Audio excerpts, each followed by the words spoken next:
So one of my favorite stories is a true story. A blind girl took the bus to work, but then they rerouted the bus system in her city, and so it changed her commute every day from 15 minutes to over 2 hours. And so she was like, I don't know what I'm going to do.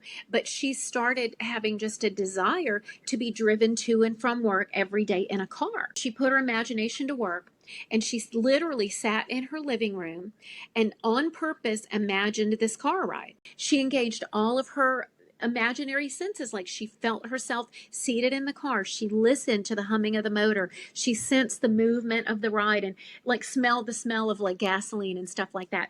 And she imagined that her driver was a man, and she imagined herself touching his sleeve as she got out saying, "Thank you very much, sir." And then in her imagination, the guy said, "Well, the pleasure is all mine." So just like a couple of hours after she did this the second time, a friend called her and told her about a story in the newspaper about this guy who was interested in helping the blind. So she called him and explained the whole situation. The next day, the man stopped at a bar on his way home and just felt compelled to tell this girl's story to a friend.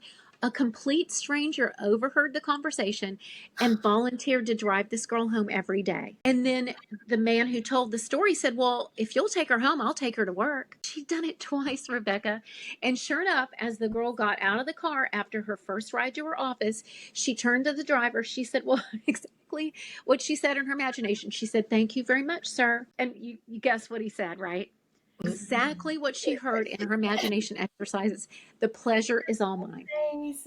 Please like, share, comment, and subscribe. For more secrets on overcoming grief, visit facebook.com/honorandclarity.